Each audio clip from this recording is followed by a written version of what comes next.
നമ്മൾ വളരെ പ്രധാനപ്പെട്ട ഒരു സാഹചര്യത്തിലാണ് നമ്മളിപ്പോൾ ഇരിക്കുന്നത്. ഒരു കുംഭമേളയുടെ സാഹചര്യം. അത് മഹാകുംഭമേള എന്നാണ് ഇത്തവണ അറിയപ്പെടുന്നത്. അങ്ങക്ക് എന്താണ് കുംഭമേള? കുംഭമേള എന്ന് പറയുന്ന കോൺസെപ്റ്റ് ഉണ്ടല്ലോ, അത് വളരെ പഴയതാണ്. ഹർഷവർദ്ധൻ്റെ കാലത്ത് ഒരു കുംഭമേള നടന്നിട്ടുണ്ട് പ്രയാഗ്രാജിൽ എന്നാണ് ഇങ്ങനെ ഒരു ഇതിഹാസമുണ്ട്. പക്ഷെ അത് മുഴുവൻ ബുദ്ധിസ്റ്റായിരുന്നു ആ സമയത്ത്. പക്ഷെ അത് കഴിഞ്ഞിട്ട് അതങ്ങോട്ട് വലിയ സീരിയസ് ആയിട്ടൊന്നും നടന്നിട്ടില്ല. ആദിശങ്കരാചാര്യൻ ആണ് ആദ്യമായിട്ട് കുംഭമേള എന്ന് പറഞ്ഞ ഒരെണ്ണം രൂപീകരിച്ച്. കാരണം ഈ സംഗമം എന്ന് പറയുന്ന സ്ഥലത്ത് എല്ലായിടത്തും, അല്ലെങ്കിൽ ഹോളി റിവേഴ്സുള്ള സ്ഥലത്ത്, ഗംഗ, യമുന, ഇവിടെ സരസ്വതി ഉണ്ടെന്നാണ് പറയുന്നത്, അണ്ടർഗ്രൗണ്ട് ത്രിവേണി സംഗമം എന്നാണ്. ത്രിവേണി സംഗമം. അപ്പം അങ്ങനെയുള്ള സ്ഥലത്ത് കുംഭമേള ഇത്രയും വർഷത്തിനിടയ്ക്ക് ഒരു പ്രാവശ്യം നടത്തി കഴിയുമ്പോൾ ഒരുപാട് സാധുക്കളും പലതരത്തിലുള്ള സമ്പ്രദായത്തിലെ ആളുകളും ഇതിനകത്ത് വന്ന് അവർ തമ്മിലൊരു ഡയലോഗ് നടത്തി ഇതിനെ അണ്ടർസ്റ്റാൻഡ് ചെയ്യാനായിട്ടുള്ള ആധ്യാത്മികമായിട്ടുള്ള ഒരു അണ്ടർസ്റ്റാൻഡിങ് വരാനും വേണ്ടിയാണ് ആദിശങ്കരൻ ഇത് രൂപീകരിച്ചത്. പക്ഷേ പഴയ പുരാണ കഥയിൽ പോവുകയാണെങ്കിൽ ഈ സമുദ്രമന്ഥൻ ചെയ്ത സമയത്ത് അസുരന്മാർ അമൃതം എടുത്തുകൊണ്ട് ഓടിയപ്പോൾ അവിടെ നിന്ന് ഇങ്ങനെ സ്പില്ല് ചെയ്ത് വീണ 4 സ്ഥലത്താണ് കുംഭമേളം ചെയ്യുന്നത് എന്നാണ് പഴയ പുരാണിക് എക്സ്പ്ലനേഷൻ. അപ്പോൾ കുംഭ എന്ന് പറഞ്ഞാൽ തന്നെ പോട്ടാണ്, ഒരു കുടത്തിനെയാണ് നമ്മൾ കുംഭം എന്ന് പറയുന്നത്. അപ്പോൾ സനാതനധർമ്മത്തിലെ എല്ലാ ബ്രാഞ്ചിലെ ആളുകളും ഒന്നിച്ചൊരു കുംഭം പോലെ ഒരു സ്ഥലത്ത് വന്ന് അവർ തമ്മിലുള്ള യൂസ്ഫുള്ളായിട്ടുള്ള ഡയലോഗുകളൊക്കെ നടത്തി, ചർച്ചകളൊക്കെ നടത്തി, സനാതനധർമ്മം മനസ്സിലാക്കാനും ബാക്കിയുള്ളവർക്ക് അതിനെപ്പറ്റി പകർത്തി കൊടുക്കാനുമുള്ള ഒരു മൂവ്മെൻ്റാണ് കുംഭമേളം. അത് വളരെ യൂസ്ഫുള്ളാണ്. ഞാൻ 5-6 കുംഭമേളം കണ്ടിട്ടുണ്ട്, കൊച്ചിലെ തൊട്ട് ഇപ്പോൾ വരെ. അതിന് മറ്റൊരു ആംഗിൾ കൂടി ഉണ്ടല്ലോ. അതായത് നമ്മൾ 40 കോടി ജനങ്ങൾ ഇങ്ങോട്ടേക്ക് വരുന്നു. ലോകത്തിൻ്റെ വിവിധ ഭാഗങ്ങളിൽ നിന്ന് ഒരുപാട് ആളുകൾ ഇങ്ങോട്ടേക്ക് വരുന്നു. അവർ പലരും ഈ സനാതനധർമ്മവുമായി ചേരുന്നു, അതിൻ്റെ പ്രസക്തി മനസ്സിലാക്കുന്നു. ചേരുന്നത് മാത്രമല്ല, മനസ്സിലാക്കുന്നു ഇങ്ങനെ ഒരു സംഭവം ഉണ്ടെന്നും. സാധാരണ ലോകത്തെ പലയിടത്തും ഒരു റിലിജനല്ലേ ഉള്ളൂ, ഒരു ബുക്കേ ഉള്ളൂ, ഒരു പ്രോഫറ്റേ ഉള്ളൂ. പക്ഷെ ഇവിടെ അതല്ല, ഒരു സ്ട്രീമാണ്. പലയിടത്തു നിന്നും വന്ന് ഒരു സാഗരം പോലെ എല്ലാ നദിയും ഒന്നിച്ച് വരുന്ന പോലെ ഒരു സ്ഥലമാണ് ഈ സനാതനധർമ്മം എന്ന് പറയുന്നത്. അപ്പോൾ അത് മനസ്സിലാക്കാൻ പറഞ്ഞതുപോലെ ശരിയാണ്. അത് മനസ്സിലാക്കാനുള്ള ഒരു ചാൻസ് എല്ലാവർക്കും, ലോകമൊട്ടാരെ എല്ലാവർക്കും കിട്ടും എന്നുള്ള ആണ് ഇമ്പോർട്ടൻസ് കുംഭമേളത്തിൽ. നമ്മളിപ്പോൾ രാവിലെ മുതൽ സംസാരിക്കുന്ന പല വിദേശികളുമുണ്ട്. അവർ ഇതിനെക്കുറിച്ച് വളരെ വാചാലരാവുകയാണ്. ഇത്തരമൊരു സംഗമം, ഇത്തരമൊരു കണ്ടിട്ടില്ല ലോകത്തിന് മുന്നിൽ. അതെ അതെ, നമ്മുടെ ഒരു അഭിമാനം കൂടി ഉണ്ടല്ലോ ലോകത്തിന് മുന്നിൽ, ഭാരതത്തിൻ്റെ. 100% അതിനെ ഒന്ന് വെളിയിലോട്ട് ആളുകൾക്ക് കാണിച്ചു കൊടുക്കാനായിട്ടുള്ള ഒരു ഫങ്ഷൻ കൂടെ കുംഭമേളത്തിനുണ്ട്. അതും ഇത് മഹാകുംഭമേളം എന്നാണ് പറയുന്നത്. എന്ന് വെച്ചാൽ ഇനി ഒരു 144 ഇയേഴ്സ് കഴിഞ്ഞിട്ടേ ഇങ്ങനൊരു കുംഭമേളം വരുള്ളൂ. അപ്പോൾ അതും സംക്രാന്തിയാണ് ഇന്നലെ. അപ്പോൾ അതിൻ്റെ ചില പ്ലാനറ്ററി പൊസിഷൻസൊക്കെ ഇമ്പോർട്ടൻ്റ് ആണ്. പിന്നെ ത്രിവേണിയോ സംഗമോ സേക്രഡ് റിവേഴ്സോ ഉള്ളിടത്തെല്ലാം ഒരു സ്പിരിച്വൽ ഫ്ലോ ഉണ്ട്. ഇതെല്ലാം ആളുകൾ വന്ന് അബ്സോർബ് ചെയ്യും. അപ്പോൾ അതാണ് അതിൻ്റെ ഇമ്പോർട്ടൻസ്. ഞാൻ ആദ്യമായിട്ടാണ് ഈ കുംഭമേള കാണുന്നത്. കഴിഞ്ഞ ദിവസങ്ങളിലൊക്കെ വന്നപ്പോൾ കണ്ട കാഴ്ചകൾ, വിവിധ അഖാഡകളിൽപ്പെട്ട സ്വാമിമാർ, അവരുടെ വേഷങ്ങൾ, വേഷഭൂഷാദികൾ, വസ്ത്രം പോലും ധരിക്കാതെ ഏകാന്തവാസം നയിക്കുന്ന നിരവധി ആളുകൾ. ഇതൊക്കെ പലതരത്തിലാണ് വ്യാഖ്യാനിക്കപ്പെടുന്നത്. അതിൻ്റെ ഒരു പ്രശ്നം കൂടി ഉണ്ടല്ലോ. അതെന്തുകൊണ്ടാണ് യഥാർത്ഥ അതിൻ്റെ ഒരു കാര്യങ്ങൾ ജനങ്ങളിലേക്ക് എത്താത്തത് എന്നുള്ളൊരു പ്രശ്നം കൂടി. അത് നമ്മൾ അതിനെപ്പറ്റി ആരും മനസ്സിലാക്കാത്ത കൊണ്ടും മനസ്സിലാക്കി കൊടുക്കാത്ത കൊണ്ടുമാണത്. രണ്ടുമുണ്ട് ഇതിനകത്ത്. കാരണം ഇപ്പോൾ നമ്മൾ കാണും ഒരുപാട് നാഗാബാബമാരുണ്ട്, തുണിയില്ലാതൊക്കെ നടക്കുന്നത്. പക്ഷേ എല്ലാവരും ആധ്യാത്മികമായിട്ട് ഡെവലപ്പ് ചെയ്തിട്ടുള്ളവരാണെന്ന് നമുക്ക് പറയാൻ പറ്റില്ല. പലരും കാഞ്ചാവ് വലിക്കുന്നത് നിങ്ങൾ കണ്ടു കാണും. ഒരു ധൂനിയുണ്ട് അവിടെ ഇരുന്ന് വലി ഇതുപോലെ തന്നെ. പക്ഷെ അതേ സമയത്ത് വളരെ പണ്ഡിതന്മാരായിട്ട് വളരെ ജ്ഞാനികളായിട്ടുള്ള ആളുകളും ഇവിടെ നമുക്ക് കാണാം. അപ്പോൾ ഇതൊരു ഈ കഞ്ചാവ് വലിക്കുന്നത് എന്നൊക്കെ പറഞ്ഞാൽ ഈ സ്പിരിച്വലായിട്ടുള്ള ഒരു ആനന്ദത്തിൻ്റെ ഒരു ഇമിറ്റേഷന് വേണ്ടിയാണ്. അവർക്ക് വേറെ ഒന്നും കിട്ടാത്തതുകൊണ്ട് അത് ചെയ്യുന്നതേ ഉള്ളൂ. അവർക്ക് മറ്റു ലൗകിക സുഖങ്ങളൊന്നുമില്ല. ഒന്നുമില്ല. അപ്പം ചുമ്മാ നമ്മളെല്ലാ ലൗകിക സുഖങ്ങളും ഉണ്ടായിട്ടും പിന്നെ ഇതൊക്കെ വലിച്ചുകൊണ്ട് നടക്കുന്നതും ഇവരുമായിട്ട് ഒരുപാട് വ്യത്യാസമുണ്ട്. ഇവരിത് ചെയ്യുമ്പോൾ മൈൻഡ് എപ്പോഴും സെൻറ്ററായിട്ടാണ് പോണത്, ഇങ്ങോട്ടങ്ങോട്ടൊന്നും പോവില്ല.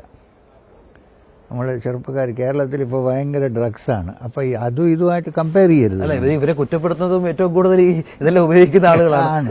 നമ്മൾ ഈ വീഡിയോസ് ഒക്കെ പോസ്റ്റ് ചെയ്യുമ്പോൾ അതിന്റെ താഴെ കമന്റ് ചെയ്യുന്നവരും ഒക്കെ ഇതെപ്പോഴും ഇതിന്റെ എന്താണ് സുഖങ്ങൾ ആസ്വദിക്കുന്നവരാണ്, ലൗകിക ജീവിതത്തിൽ എല്ലാ സുഖങ്ങളും. അതെ, അവർക്ക് ഇത് മനസ്സിലാവില്ല. എല്ലാം കളഞ്ഞിട്ട്, ഇൻഫാക്റ്റ് പല നാഗ സമ്പ്രദായത്തിലും കാസ്ട്രേറ്റ് ചെയ്ത് സെക്ഷുവൽ ഫീലിങ്സ് ഇല്ലാതാക്കും. അപ്പോൾ അവർക്ക് പിന്നെ ഇന്നർ ഫീലിങ്സ് മാത്രമേ ഉള്ളൂ. അപ്പോൾ അഥവാ ഒരു നാർക്കോട്ടിക് യൂസ് ചെയ്താലും ആ ഫീലിങ്സിലേക്ക് പോവുള്ളൂ, താഴെ വരില്ല. ഞാനത് അഡ്വക്കേറ്റ് ചെയ്യുന്നില്ല, ഞങ്ങളുടെ സമ്പ്രദായത്തിൽ അത് യൂസ് ചെയ്യാറില്ല. പക്ഷെ അങ്ങനെ പല രീതിയിലും പലതരം സമ്പ്രദായങ്ങളുണ്ട്, അവരവരുടെ രീതിയിൽ അത് ഉപയോഗിക്കുകയാണ്. പക്ഷേ 100% ഒരു കാര്യം പറയാം, എല്ലാവരും ഇവിടെ വരുന്നവർ മോസ്റ്റ്ലി ആധ്യാത്മികമായിട്ടുള്ള ഇൻട്രസ്റ്റ് ഉള്ളവരും അവരവരുടെ ടീച്ചിങ്സ് ഫോളോ ചെയ്യുന്നവരുമാണ്. അല്ലാതെ ചുമ്മാ തമാശയ്ക്ക് വരുന്ന ഉണ്ടാവും, അവിടെ ഇവിടെയൊക്കെ ഉണ്ടാവും. പിന്നെ ഇത്രയും റഷ് വരുമ്പോൾ പിക്ക് പോക്കറ്റ്സും കാണും. തിരുപ്പതിയിലും ഉണ്ട് പിക്ക് പോക്കറ്റ്സ്, അത് നമുക്കൊന്നും പറയാൻ പറ്റില്ല. പക്ഷേ ഇതിൻ്റെ എസൻസ് ഇതാണ്, സനാതനധർമ്മം എന്ന് പറയുന്ന ഒരു സാഗരം, അതിനകത്ത് ഫ്ലോ ചെയ്യുന്ന എല്ലാ നദികളും പലതരത്തിലും പലയിടത്തു നിന്നും എല്ലാം ഒന്നിച്ച് വന്ന് ഒന്നായിട്ട് നിൽക്കുന്നതാണ് കുംഭം. ഇതാണ് കുംഭമേള. ഇതിനകത്ത് നമുക്ക് അദ്വൈത വേദാന്തൻ കാണും, വിശിഷ്ടാദ്വൈതൻ കാണും, വൈഷ്ണവായിട്ട് കാണും, ദ്വൈതം വിശ്വസിക്കുന്നവർ കാണും, എല്ലാവരും ഉണ്ട് ഇതിനകത്ത്. ഇസ്കോണുണ്ട്, ശ്രീകൃഷ്ണ ഭഗവാനെ വിശ്വസിക്കുന്നവർ. ഇതൊന്നുമില്ലാതെ ശൂന്യത്തിൽ വിശ്വസിക്കുന്ന വേദാന്തന്മാരും ഉണ്ട്. അപ്പോൾ ഇത് ഒരു നമ്മുടെ കൾച്ചറിൻ്റെയും സനാതന ധർമ്മത്തിൻ്റെയും ഒരു എന്താ പറയുക, ഒരു വൈഡ് ക്യാൻവാസാണ്. എല്ലാ പെയിൻറ്റും ഉണ്ട് ഇതിനകത്ത്. അത് എക്സ്പീരിയൻസ് ചെയ്യണമെങ്കിൽ കുംഭമേളത്തിലേ കിട്ടുള്ളൂ, വേറെ ഒരിടത്തും കിട്ടില്ല നമുക്ക്. പക്ഷേ ഇവരെ ഏറ്റവും കൂടുതൽ നമ്മൾ അവരുടെ മുമ്പിൽ പോയി ആരാധിക്കുക, അവരുടെ കാല് തൊട്ടുവഴിയൊക്കെ ചെയ്യുന്ന ഈ പറഞ്ഞ നാഗസന്യാസിമാരുടെ കാര്യമാണ്. ഒരുപാട് നിരവധി ആളുകൾ അനുഗ്രഹം വാങ്ങുന്നത് നമ്മൾ കണ്ടു. അതെ, കാരണം ഒന്നാമത് ഇങ്ങനെ ഒരു മനുഷ്യൻ ജീവിക്കുമ്പോൾ തന്നെ അയാൾ സാധാരണ മനുഷ്യനല്ല എന്നുള്ള വിശ്വാസമാണ്. അതുകൊണ്ടാണ്. ആഭരണം അവർക്ക് ഭസ്മമാണ്, അവരുടെ വസ്ത്രം അത്രയും തണുപ്പറിയില്ല. നമ്മൾ ഫുൾ ഭസ്മം ഇട്ട് കുറച്ച് നാർക്കോട്ടിക്സ് ഭാങ്കമൊക്കെ അടിച്ചാൽ സ്കിൻ്റെ സെൻസിറ്റിവിറ്റിയും കുറയും, തണുപ്പ്. അതുകൊണ്ട് ഇതിൻ്റെ കാരണം. പക്ഷെ അത് പഴയ ഒരു രീതിയാണ് അവരുടെ. അത് അവർ നല്ല വെയിലുള്ളിടത്തും നല്ല എല്ലായിടത്തും ഇതുകൊണ്ടാണ് ഭസ്മം ധരിക്കും. ഈ സനാതനധർമ്മത്തെക്കുറിച്ച് തന്നെ ഒരുപാട് വ്യാഖ്യാനങ്ങൾ നമ്മുടെ ഇപ്പം കേരളത്തിലൊക്കെ ആണെങ്കിൽ ഒരുപാട് എതിർപ്പുകൾ പ്രധാനപ്പെട്ട രാഷ്ട്രീയ പാർട്ടികളൊക്കെ ഇതുമായി ബന്ധപ്പെട്ട് നടത്തുന്ന പശ്ചാത്തലമൊക്കെയുണ്ട്. യഥാർത്ഥത്തിൽ നമ്മുടെ ഒരു സംസ്കാരം, നമ്മുടെ ഒരു പൈതൃകം, നമ്മുടെ ഒരു പാരമ്പര്യം, അതിനെയൊക്കെ പലതരത്തിൽ ഇങ്ങനെ വ്യാഖ്യാനിക്കപ്പെടുന്നത് എന്തുകൊണ്ടായിരിക്കാം? നമ്മുടെ ആളുകൾ തന്നെ മനസ്സിലാവാത്തതുകൊണ്ടാണ്, അറിവില്ലായ്മ കൊണ്ട് പറയുന്നതാണ് ഇതെല്ലാം. ഒന്ന് ശരിയായിട്ട് ഇതിനൊന്ന് സ്റ്റഡി ചെയ്ത് കഴിഞ്ഞാൽ ആരും ഇങ്ങനെ ഒന്നും പറയില്ല. പിന്നെ അതിനൊരു പൊളിറ്റിക്കൽ വ്യൂ ഉണ്ട് കേട്ടോ. ഈ പോളിറ്റിക്സും റിലിജനും സ്പിരിച്വാലിറ്റിയും ചേരുമ്പോഴാണ് വലിയ പ്രശ്നങ്ങളുണ്ടാകുന്നത്. അപ്പോൾ എൻ്റെ ഒരു പൊളിറ്റിക്കൽ വ്യൂ നേരെ ഇതിൻ്റെ എതിരാണെങ്കിൽ ഞാൻ ഇത് കൊള്ളില്ലെന്ന് പറയും. ഇതിന് ഡിഫക്റ്റ് കണ്ടുപിടിക്കാൻ നോക്കുക, അതിൽ നല്ല കാര്യങ്ങൾ ഞാൻ കണ്ടുപിടിക്കാൻ നോക്കൂല. അതാണ് എൻ്റെ മെയിൻ കാരണം. പിന്നെ അറിവില്ലായ്മ. ഇതിനെപ്പറ്റി കുംഭമേളത്തിൽ വരിക, ആദ്യം വന്ന് ഇവിടെ നോക്കുക, ഒരു സാധുവിനെ കണ്ട് ഇഷ്ടപ്പെട്ടില്ലെങ്കിൽ ഇവിടെ അടുത്തടുത്ത് പോയി നിൽക്കുക. അവിടെ അവരുമായിട്ടൊരു ഡയലോഗ് നടത്തുമ്പോൾ അവർക്ക് മനസ്സിലായിച്ചേടാ ഇത് വേറെ എന്തോ സംഭവമാണ്, അത് ചെയ്യൂല. ആം ചെയറിലിരുന്ന് ഞാൻ കമൻറ്റ് പാസ്സാക്കും. അത് നമ്മുടെ പൊളിറ്റിക്കൽ വ്യൂസ് അതിൽ റിഫ്ലക്റ്റ് ചെയ്യും. അതേ ഉള്ളൂ പ്രശ്നം, വേറെ ഒന്നുമില്ല. അല്ലെങ്കിൽ കേരളമാണ് ആദ്യ ശങ്കരാചാര്യ ജനിച്ച നാട് അല്ലേ? ഇന്ന് എന്താണ്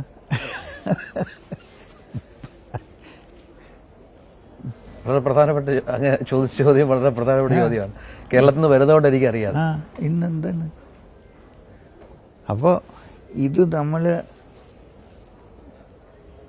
ആളുകളെ മനസ്സിലാക്കാൻ നമ്മൾ തന്നെ ശ്രമിക്കാത്തത് കൊണ്ടും കൂടെയാണ് കേട്ടോ. അതിന് കുറച്ചുകൂടെ ബ്രോഡായിട്ടുള്ള കുറച്ച് മനസ്സിന് കുറച്ച്, അതായത് താങ്കൾ പറഞ്ഞതുപോലെ ഇവിടെ വന്ന് ഒരു സംഗതി കാണുന്നു, അതിന്റെ നല്ല വശങ്ങൾ മനസ്സിലാക്കുന്നതിന് പകരം അവിടെ എന്ത് മോശമായി സംഭവിക്കുന്നു എന്നത് സ്പ്രെഡ് ചെയ്യുക. കാരണം എന്താണെന്നറിയാമോ, അവരുടെ പൊളിറ്റിക്കൽ ഐഡിയോളജിയെ സപ്പോർട്ട് ചെയ്യാനാണ്. അതാണ് അതിൻ്റെ സംഭവം, അല്ല വേറെ ഒന്നുമല്ല.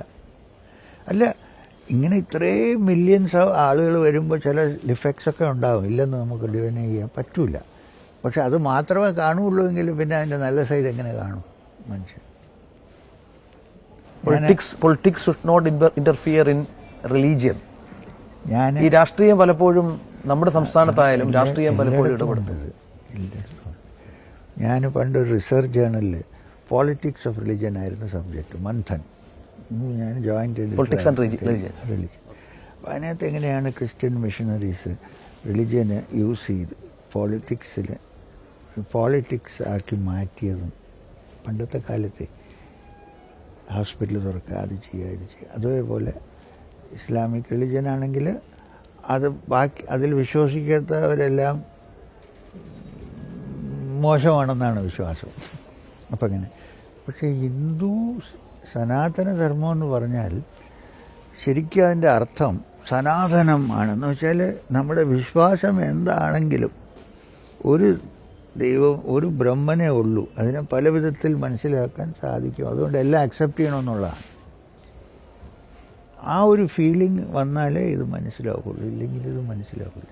ഞാൻ ഈ കമ്മ്യൂണിസ്റ്റുകാരുടെ കേഡേഴ്സിനെല്ലാം യോഗ പഠിപ്പിച്ചു കൊടുത്തു. അറ്റ്ലീസ്റ്റ് അത് ചെയ്യട്ടെ. അപ്പോൾ യോഗ ചെയ്യുമ്പോൾ പിന്നെ അതിനെ പിന്നെ ധ്യാനമൊക്കെ പിന്നെ അവർ പതുക്കെ പഠിച്ചോളും. അത് യോഗാസനം ചെയ്യട്ടെ. അതിനെ അവർ അനുവദിച്ചിരുന്നോ? ഇപ്പോൾ 2000-3000 കേഡേഴ്സൊക്കെ ഡെയിലി യോഗ ചെയ്യുന്നുണ്ട്. അറ്റ്ലീസ്റ്റ് ആ കള്ളുഷാപ്പിൽ പോയിരിക്കുന്ന സമയത്ത് ഇതെങ്കിലും ചെയ്യില്ലേ യോഗ? ഇപ്പോൾ പോകുന്നുണ്ട്. 3 ഫെബ്രുവരിക്ക് ഫെബ്രുവരി 13-ാം തീയതി നമ്മുടെ സ്പോർട്സ് ഇതിൽ യോഗ പ്രദർശനമുണ്ട്.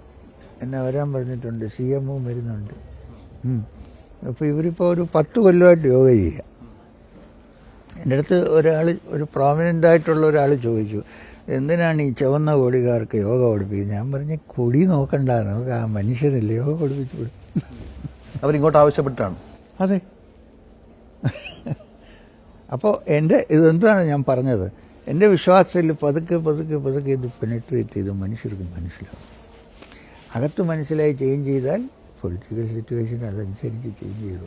അങ്ങനെ മാറ്റം സംഭവിക്കുന്നുണ്ടോ അങ്ങയുടെ അനുഭവത്തിൽ? അതത്ര ഡെപ്തിൽ പോയിട്ടില്ല ഇതുവരെ, അതാണ് സംഭവം. പലരും നോക്കുമ്പോൾ ഈ റിലിജൻ യോഗ എന്നെല്ലാം പറഞ്ഞ് നടക്കുന്നവർ പൊളിറ്റിക്കലി ഇൻക്ലൈൻഡാണ്, ഇങ്ങോട്ടോ അങ്ങോട്ടോ. അവരുടെ മനസ്സിലൊരു പക്ഷെ ഉണ്ടായിരിക്കും, പുറത്ത് പറയാൻ പറ്റാത്ത സാഹചര്യം ഉണ്ടാവും. അപ്പം അത് നമ്മൾ സാഹചര്യം ഉണ്ടാക്കി കൊടുത്താൽ. അങ്ങ് ഇടപെട്ടാണ് കേരളത്തിലെ വലിയ ഒരു രാഷ്ട്രീയ സംഘർഷം അവസാനിപ്പിച്ചത് എന്ന് തോന്നുന്നു. ഭഗവാൻ ഇപ്പോൾ പക്ഷേ കുറച്ച് കാര്യങ്ങൾ ശാന്തമാണെങ്കിലും പൂർണ്ണമായിട്ടും അങ്ങനെ വിശ്വസിക്കുന്നുണ്ട്. എന്നാലും അത് വലുതായിട്ടൊന്നും നടക്കില്ല ഇനി, കാരണം ആർക്കും അതിൽ ഇൻട്രസ്റ്റ് ഇല്ലാതെ ആയി. അതുകൊണ്ട് രക്ഷപ്പെട്ടു. അത് ലെഫ്റ്റും റൈറ്റും കോപ്പറേറ്റ് ചെയ്യാതെ നടക്കില്ല. ഞാൻ അതിനൊരു സെൻട്രൽ ഫിഗറായിട്ടിരുന്ന് ചെയ്തു, കാരണം അവരെ ഒന്നിച്ചു കൊണ്ടുവന്നു. അത് എൻ്റെ ഒരു ആധ്യാത്മികമായിട്ടുള്ള ഒരു ശക്തി കൊണ്ട് മാത്രമേ ഇത് നടക്കുകയുള്ളൂ, അല്ലാതെ നടക്കാനുള്ള ചാൻസേ ഇല്ല. ഒരു വലിയ കടമ്പയല്ലായിരുന്നു. അത് ഞാൻ ജയരാജനൊക്കെയാണ് എൻ്റെ ആളുകൾക്ക്, അവരെയൊക്കെ ഞാൻ രാത്രി ലൈറ്റ് ഹൗസിലൊക്കെ ചെന്ന് ഒറ്റയ്ക്കൊക്കെ കണ്ട സമയം എല്ലാവരും കൊന്നു. കാരണം ആത്മാവിൽ വിശ്വാസമുണ്ടെങ്കിൽ ആത്മാവ് ഒരിക്കലും ആർക്കും കൊല്ലാനും ഒക്കില്ല, ഒന്നും ചെയ്യാനും ഒക്കില്ല. ശരീരത്തിനല്ലേ വലിയ ചെയ്യാൻ പറ്റുള്ളൂ. അപ്പം ഞാൻ ആ ആംഗിളിലാണ് ഞാൻ വർക്ക് ചെയ്തത്. ഇപ്പോഴും പോസ്റ്റ് ചെയ്യല്ല. മനസ്സിലായി. ഇപ്പോഴും ആ ഒരു പ്രവർത്തനം, അവരുമായിട്ടൊക്കെ നല്ല ബന്ധം കാത്തു സൂക്ഷിക്കാനും ഒക്കെ ശ്രമിക്കുന്നുണ്ട്, നടക്കുന്നുണ്ട്. As far as possible. ചിലപ്പോൾ അങ്ങോട്ട് വിട്ടുപോകും. പക്ഷെ എന്നാലും ഞാൻ എല്ലാവരുമായിട്ട് ഒന്നായിട്ടാണ് ജീവിക്കുന്നത്. കാരണം സ്വാമി വിവേകാനന്ദൻ ഒരു പ്രാവശ്യം പറഞ്ഞു, എല്ലാ മനുഷ്യരുടെ ഉള്ളിലും ഒരു പരമാത്മാവിൻ്റെ ഒരു സ്പാർക്ക്, ഒരു അംശം ഉണ്ടെങ്കിൽ എല്ലാവരും ഒന്നാണ്. പുറത്തവരെന്ത് പറഞ്ഞാലും അകത്തെല്ലാവരും ഒന്ന്. ആ ഒരു ബേസിസിൽ ജീവിക്കുകയാണെങ്കിൽ പല കാര്യങ്ങളും നമുക്ക് നടത്താൻ സാധിക്കും. ഇപ്പോൾ കേരളത്തിൽ അടുത്ത സമയത്ത് 2 പ്രധാനപ്പെട്ട കോടതി വിധികൾ വന്നിരുന്നു. ഒന്ന് പെരിയ ഇരട്ട കൊലപാതകവുമായി ബന്ധപ്പെട്ട കോടതി വിധി. കണ്ടില്ല. പാർട്ടി പ്രവർത്തകർ ശിക്ഷിക്കപ്പെട്ടു, CPM-കാരാണ്. മറുവശത്ത് കണ്ണൂരിൽ BJP പ്രവർത്തകനെ കൊന്നതിൽ CPM പ്രവർത്തകനെ കൊന്നതിൽ BJP-ക്കാർ കൊല്ലപ്പെട്ടു. അപ്പോൾ അവിടെയൊക്കെ നമ്മൾ കണ്ടത് അമ്മമാരുടെ കണ്ണുനീരാണ്, കുടുംബങ്ങളുടെ കണ്ണുനീരാണ്. അതാണ് അവസാനിപ്പിക്കേണ്ടത്. അത് പലപ്പോഴും ഒറ്റയ്ക്കും തട്ടിക്കുമൊക്കെ നടക്കുന്നുണ്ടെന്നുള്ളതാണ് ഒരു പ്രധാനപ്പെട്ട കാര്യം. ഇനിയും അതിൽ ട്രൈ ചെയ്യണം നമ്മളിത് ഇല്ലാതാക്കാൻ. ഒന്നിച്ച് നടന്നാലേ ഇത് ചെയ്യാൻ പറ്റുള്ളൂ. ഋഗ്വേദത്തിൽ പറഞ്ഞ പോലെ സംഘചത്വം ഒന്നിച്ച് നടക്കണം. ഒന്നായിട്ട് മനുഷ്യനൊന്നാണെന്ന് മാത്രം നമുക്ക് മനസ്സിലാക്കിയാൽ മതി. കേരളത്തിലെ ആശ്രമത്തിൻ്റെ പ്രവർത്തനമൊക്കെ എങ്ങനെ? കേരളത്തിലിപ്പോൾ നമ്മൾ ആശ്രമം തുടങ്ങിയത് വാസ്തവത്തിൽ യോഗിക് റിസർച്ചും സയൻറ്റിഫിക് റിസർച്ചും ഒന്നിച്ച് കൊണ്ടുവരാണ്. ഒരു വിധത്തിൽ നടക്കുന്നുണ്ട്. രാജീവ് ഗാന്ധി ഇൻസ്റ്റിറ്റ്യൂട്ട് എല്ലാം കോഓപ്പറേറ്റ് ചെയ്ത് നമ്മൾ ചെറുവയ്ക്കൽ നമ്മൾ ബ്രെയിൻ എല്ലാം ചെക്ക് ചെയ്യുന്നുണ്ട്. ശ്രീകാര്യത്തിനടുത്ത് മെഡിറ്റേറ്റ് ചെയ്യുമ്പോൾ എങ്ങനെയാണ് വേവ്സ് ഇതെല്ലാം സയൻറ്റിഫിക്കായിട്ടൊരു ഡാറ്റ കൊടുത്താലേ വെസ്റ്റേൺ വേൾഡ് ഇത് നമ്മളെ അക്സെപ്റ്റ് ചെയ്യുള്ളൂ. എന്നെയല്ല, സിസ്റ്റം. സ്കൂളൊക്കെ തുടങ്ങാൻ അങ്ങ് ശ്രമം നടത്തിയിരുന്നു അവിടെ? എവിടെ? കേരളത്തിൽ അങ്ങനെ ഞങ്ങൾ അങ്ങനെ ഒരു ഐഡിയ ഇല്ല. ഉണ്ടായിരുന്നില്ല. CM മുഖ്യമന്ത്രിയുമായിട്ടുള്ള ബന്ധം ഇപ്പോഴും നല്ല ബന്ധം. ഭൂമി നൽകിയതിലൊക്കെ ഒരുപാട് വിവാദങ്ങളൊക്കെ ഉണ്ടായിരുന്നു. പക്ഷെ അത് നമ്മളതിനെപ്പറ്റി ചിന്തിച്ചിട്ട് കാര്യമില്ല. ഒരു മാതൃഭൂമിയിൽ ഞാനൊരു കാർട്ടൂൺ കണ്ടു. ഞാനപ്പോൾ ദക്ഷിണേശ്വറിലിരിക്കുകയായിരുന്നു, കാൽക്കട്ടയിൽ. ഞാനിങ്ങനെ പദ്മാസനത്തിലിരിക്കുന്നു. 2 കൈ ഞാൻ, ഒരു കയ്യിൽ മോഹൻ ഭാഗവത്ജി പിടിച്ചിരിക്കുന്നു, ഒരു കയ്യിൽ പിണറായി വിജയൻ. ഇനി മാതൃഭൂമിയെ വിളിച്ച് ഞാൻ അപ്പോൾ ഞാനൊരു ചീഫ് മിനിസ്റ്ററിനോട് എന്താണ് ഇന്ന് നമുക്ക് റെസ്പോൺസ്, ഒന്നും പറയേണ്ടതുണ്ടായിരുന്നു.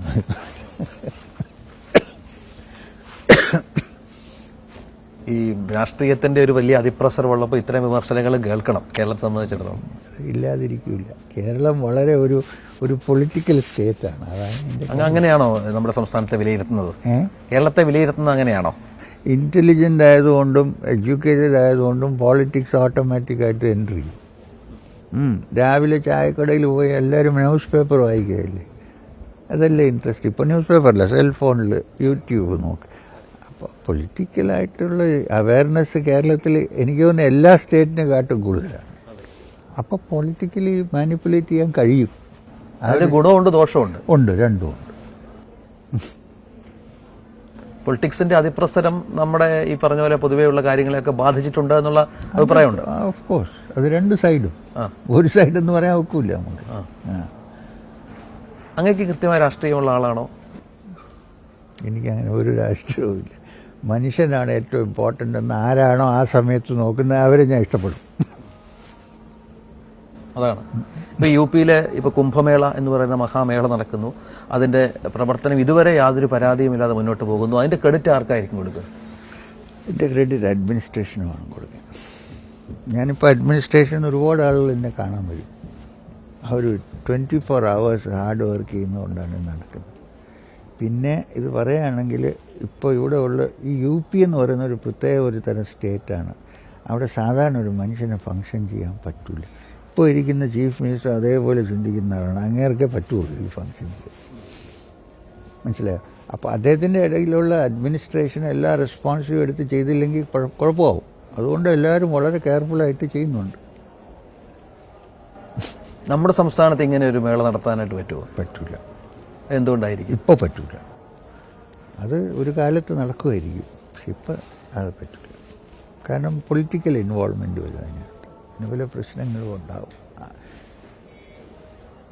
ജ്ഞാനം വർദ്ധിക്കാനും സനാതനധർമ്മത്തെപ്പറ്റി മനസ്സിലാക്കാനും നടത്തുന്ന ഒരു സംഭവത്തിൽ പിന്നെ വയലൻസും ഇതുമൊക്കെ വന്നു കഴിഞ്ഞാൽ എങ്ങനെ അത് നടക്കും? അതുകൊണ്ട് ഈ തൽക്കാലം അതൊന്നും ചെയ്യാതിരിക്കുന്നതാണ് ഏറ്റവും നല്ലത്.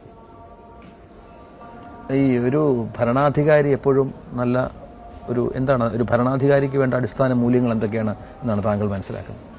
ഒന്ന്, ചുമ്മാ എന്തെങ്കിലും ഒന്നും വിളിച്ച് പറയരുത്, ആലോചിച്ച് സംസാരിക്കണം. ഒന്ന്. ചില ട്രൂത്ത്ഫുൾനെസ്, ഇതിനൊക്കെ ചില പ്രിൻസിപ്പിൾസ് വേണം മനുഷ്യൻ. ഐഡിയോളജി ആയിക്കോട്ടെ, എന്തെങ്കിലും ആയിക്കോട്ടെ, നമുക്കതിൽ പ്രശ്നമില്ല. പക്ഷെ ഓണസ്റ്റ് ആൻഡ് ഏണസ്റ്റ് ആയിരിക്കണം. ചുമ്മാ തോന്നിയ വാസമൊന്നും വിളിച്ച് പറയരുത്, ആലോചിച്ച് വേണം സംസാരിക്കും. ഇങ്ങനെ 2-3 ക്വാളിറ്റീസ് ഉണ്ടെങ്കിൽ നല്ലൊരു അഡ്മിനിസ്ട്രേറ്ററാണ്. പാർട്ടി എന്തായാലും വേണ്ടൂല. അതെ, രാഷ്ട്രീയമല്ല പ്രശ്നം. ഇപ്പോൾ കേരളത്തിൽ ഞാൻ പറയുന്നില്ലേ, എന്തുകൊണ്ടാണ് ഒരു പർട്ടിക്കുലർ പാർട്ടി പൊങ്ങി വരാത്തത്? തമ്മിലടി, തമ്മിൽ വഴക്ക് എങ്ങനെ വരും? യൂണിറ്റി ഇല്ല. BJP ഉദ്ദേശിച്ചാണ്. യൂണിറ്റി ഇല്ല, ഞാൻ കാണുന്നുണ്ട്. അത് രാഷ്ട്രീയം കേരളത്തിലെ വിലയിരുത്തുന്നുണ്ട്. ഓരോ ഫ്രാക്ഷൻ്റെ ആളുകൾ എൻ്റെ അടുത്ത് വരുന്ന സംസാരിക്കും, ഇയാൾ മറ്റേ വേഗൻസാണ് അവർ. ഇതെങ്ങനെ നടക്കുന്നത്? കേരളത്തിലെ രാഷ്ട്രീയം കൃത്യമായിട്ട് വിലയിരുത്തുന്നുണ്ട്. കുറച്ചൊക്കെ എനിക്ക് ഒരു വിവരമുണ്ട്. കുറച്ച് മാറ്റങ്ങൾ കാര്യമായി കേരളത്തിൽ വരണം എന്നുള്ള അഭിപ്രായക്കാരനുമാണ്. കാര്യമായ മാറ്റങ്ങൾ അതെങ്ങനെയാവണമെന്നാണ് മനസ്സിൽ. അത് സമയമെടുക്കും, ഇത്ര പെട്ടെന്ന് ചെയ്യാൻ പറ്റില്ല. കാരണം എന്തായാലും ആരും ഇല്ല അതൊക്കെ ചെയ്യാൻ.